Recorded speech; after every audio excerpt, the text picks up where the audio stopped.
এই সকাল সকাল কি ভাল লাগে? আব্বা আবার কার বিচার করতে ডাকতেছে? এটা কম করেছে আর বিচার আমাকে করতে হবে। আরে হ্যাঁ, আব্বার তো মনে হয় বয়স হয়েছে, বিচার আচার করতে আর পারতেছ না, তাই বিচার আচার আমাকে রাতে দিয়ে দিচ্ছে। মেম্বার, হজে তো গেলাম, হজে যায় খেজুর বাগানে ঢুকলাম। সে খেজুর কি এটা 1.5 কেজি ওজনে, একটা খালাম জানটা পুরো ঠান্ডা হয়ে গেছে। কি বলে খেজুর তুমি খাই যাও, তোমার জান ঠান্ডা হয়ে গেছে। কই আমাকে তো একদম খাওয়াইলে না। চেয়ারম্যান সাহেব, আমি আপনার এই খেজুরের গল্প শুনতে আসিনি। আপনার যে বিচার করা লাগবে, সঠিক বিচার করবেন আজকে। এ ভাই দাঁড়া, বিচার আবার আমাকে নিয়ে না তো? ওই যে সেদিন মেম্বারে ছাগল খেয়ে বেলাইলাম। আরে না, সে তো রোজার মাসে আরো 15-20 দিন আগের কথা। সে কথা কি মেম্বারের মনে আছে? ভুলে গেছে? মনে হয় অন্য কিটা গ্রামের আকাম কাম করেছে, সেই বিচার করতে হবে। চল গেলেই দেখা যাবে না। চল, আল্লাহ জানে কাগের বিচার। এ কিটা কাম করেছে রে, কার বিচার করা লাগবে? হ্যাঁ আরে তুই চামচা চামচা আনতে যা। চামচা হলো আমার 2 চোখের বিষ। এই তোরা আইছিস তা একটু চুপচাপ আসবি নে? তোর বাপ রয়েছে এখানে বসে, একটু ভদ্রভাবে কথা বলবি নে? কি ভদ্রতার সাথে কথা কব? ঘুমের তো উঠি 12টার সময়, আজকে 10টার সময় উঠা লাগলো। কি ডাই আকাম করেছে ওরে আগে ঠেঙাবো, তারপরে অন্য কথা। বড় ভাই, আব্বা যে সৌদিতে মুগুর নেছে, ওটা না নেছে ভুল কাজ করলাম না? এখন যাই নেসবো। হ্যাঁ যা যা, নিয়ে দিন লাঠিটা নিয়ে আয়। এই দাঁড়া দাঁড়া, এই পাঙ্কু ভয় কেন ভাই? আর কই সে শালা কই আকাম করেছে কিটা ওইটার আগে ঠেঙানি? কই কোন দেশে? এই আকাম তো তোরা দুই ভাই করেছি, ঠেঙানি তো তোকে দুজনে দেবো। মিজান, আমার ঘুম কিন্তু 12টায় ভেঙে, সেখানে 10টায় ভেঙে এখানে আইছি। তোর কপালে কিন্তু শনি উঠে গেছে। গুঁড়ো মরি যে বিশাল যাইরো। মিজান, শুধু আমার আব্বা হজ করে এসে, আমার আব্বা এখন আজি, এই জন্য তোরে কিছু কলাম না। নাই শালা চামচার ঘরে চামচা তোরে ফাড়াই ফেলতাম। আব্বা কিটা কি করে শিগগিরই কও। এই কিডা কি করেছে?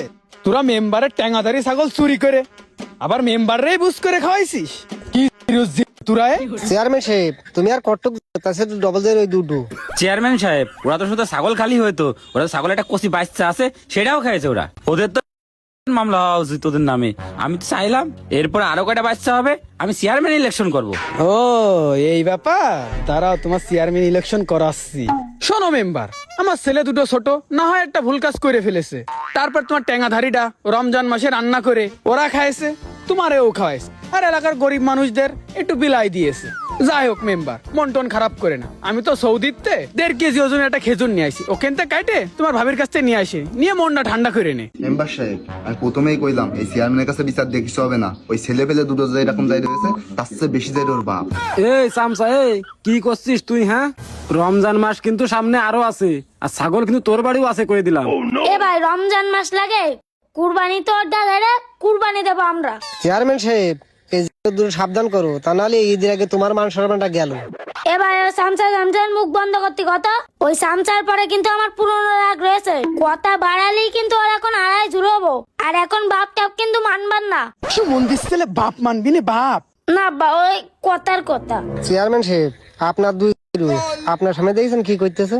আর আপনি যখন অজে গেলেন জ্বালাস জ্বালায়, আমি ওই সাদিয়ামের বোন নিয়ে আর স্বামী শাওরিন নিয়ে কক্সবাজার টুরিস্টে গেলাম।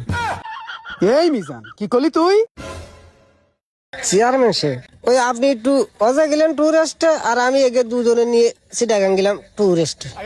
আব্বা এই বাত্তালি বোঝো, তুমি কি চাও অজে, আর তোমার চামচা গেছে ঘুরতি কক্সবাজার, তাহলে তোমাকে দুজনের অবর্তমানে তোমার ওই চেয়ারটাই বসবে কিডা?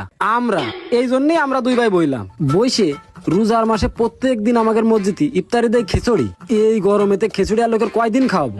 সেই জন্য আমরা দুই ভাই মিলে আর আমাদের মামু মিলে মনে করলাম একটা ছাগল জবি করে এলাকার রোজাদারের একটু মাংস খাওয়াবো। কিন্তু কোনো জায়গায় ছাগল খুঁজে পাচ্ছিলাম না। হঠাৎ করে রাস্তা দিয়ে আসতেছি, দেখি মেম্বারের ওই ধাড়ি সামনে। এখন মেম্বারের তো আর খুঁজে পাইনি, কতিও পারিনি, এই জন্য ধাড়ি কান্নায় সে জবি করিলাম। ধাড়ির গায়ে তো শুধু হাড়, এখন আর তো লোকের খাওয়ান যায় না। মুরব্বী লোক আছে, কাশেম চা আছে, একে দাঁত তো পড়ে যাবে হাড়ে চাবান দিলি। এই জন্য যে বাচ্চাটা ছিল ওইটাও চালানো দিলাম সিনের হাড় করে, বুঝিছো? এতে আমাদের দোষ কি? তোমার অবর্তনে আমরাই দায়িত্ব পালন করেছি। ও বড় হারামজাদা তোমরা। মেম্বার, এই না হলে আমার ছেলে, আমার ছেলেদের থেকে শেখো শেখো। তুমি নাকি আবার চেয়ারম্যানে দাঁড়াবা? চেয়ারম্যান সাহেব, মেলা আশা নিয়ে আইলাম আপনি বিচারটা করবেন, আপনি কিন্তু বিচারটা করলেন না। আমিও কিন্তু একজন জনপ্রতিনিধি, একজন মেম্বার, রানিং মেম্বার, তাও আমিও কিন্তু পরে দেখে নিবানে, আমারও কিন্তু লোকজন আছে। হে আসিফ, চল, এখানে কোনো বিচার হবে না।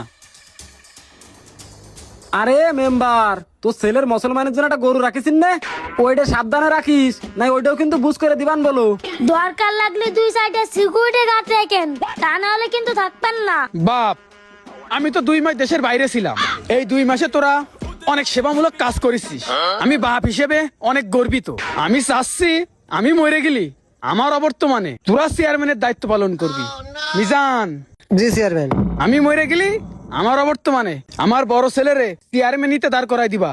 চেয়ারম্যান, তুমি তোমার 2 ছেলেরে চেয়ারম্যানিতে দাঁড়ান করবা, আর আমি বসে বসে উকো খাবো, তাও তো দিচ্ছি না। ঠিকই বুঝ করে দিবান।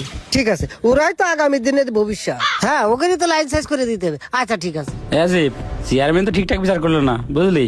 এখন একটা ব্যবস্থা করতেই হবে, সামনে আমার চেয়ারম্যান ইলেকশন করতেই হবে, এই চেয়ারম্যান আর রাখা যাবে না। যে জায়গায় আমি চেয়ারম্যানিতে দাঁড়াবো সে জায়গায় আমারে বাদ দিয়ে তার 2 ছেলেরে চেয়ারম্যানিতে দাঁড়ান করাচ্ছে, এটা তো ভালো কথা না।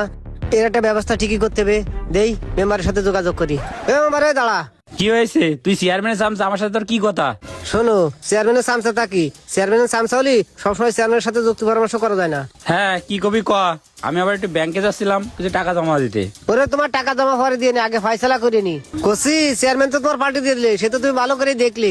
আরো পার্টি দিলে কি জানো, আমি যে আজ 30টা বছর তার পাঁচ ঘুরতেছি, সে আমার আশ্বাস দিয়ে নিয়ে বেড়াইছে সে আমার চেয়ারম্যানের দাঁড়ান করাবে। আজকে তোমার বিচারে এসে ঠিকই তার 2 ছেলের ক্যান্ডিডেট বানাচ্ছে। করছে কি, ওই 2 ছেলে খাইয়ে দিলি, আমাকে তার শত্রু থাকতেস না। তুমি চেয়ারম্যান, আমি মেম্বার। হ্যাঁ মিজান, তুই ঠিক কথা কইছিস। তুই যদি আমার সাথে থাকিস, ওই দুটোরে খাইয়ে দেওয়া কোনো ব্যাপারই না, আর ওই দুটোরে খাইয়ে দিতে হবে। সামনে আমি চেয়ারম্যান হব, আর তোরে মেম্বার করা সব দায়িত্ব আমিই নেবো এখন থেকে। মেম্বার, আমি তো ওই কথাটাই করছি, শুধু আপনি আমার একটু সাপোর্ট দেন, আর ওই কিছু টাকা পয়সা লাইন করে দেন। আমার কাছে সাবরি মস্তান আছে, ওকে দে শোয়াই দি একদম। হ্যাঁ, তুই ঠিক কথা কইছিস, টাকা পয়সা আমার কাছে কোনো ব্যাপারই না, আমার চেয়ারম্যান হতে হবে। আর এই যে রিলিফির চালে বেচা টাকা নিয়ে যাচ্ছিলাম ব্যাংকে থুতি, এখন আর এই টাকা পয়সা সব ব্যাংকে থবো না।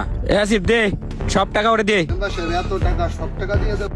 ওরা চিন্তা করিস না, জীবনে বহু টাকা ইনকাম করতে পারবি। আরে চেয়ারম্যান একবার অতি দে, তারপরে দেখিস এরকম 10-15টা ব্যাগ সবসময় বাড়ি পড়ে থাকবে, সেটাই থাকবে। মেম্বার সাহেব, আপনি কোনো চিন্তা করেন না, আপনি আমার সাথে থাকলি ওই দুটোরে ফেলাই দিয়ে, ঠিক আছে? একদম ক্লিয়ার, আপনি চেয়ারম্যান, আমি মেম্বার, আর সাম সাইডে তো সাথে থাকলু। আচ্ছা ঠিক আছে, তুই ব্যবস্থা কর, টাকা পয়সা যদি আরো লাগে আমি আরো দেবো। হ্যাঁ আসিফ, চল তালি। এই তুমি যাও তালি। ওরে তুই যা মেম্বার, কাহিনী তো আমি করবো এবারটা। মেম্বার সাহেব, তুমি যে চিন্তা করিস ও চিন্তা বাদ, আর আমি যে চিন্তা করেছি এইটাই সঠিক। এই যে তোমার টাকা, ওই দুটোর সাথে তোমারও ফেলবো, ফেলে দিয়ে ফাঁকা মাঠে আমি একা গোল দেবো, আর এই ফাঁকে আমিই তো চেয়ারম্যান হবো। আহা কি মজা, স্টাইলির সাথে বেড়া এখন।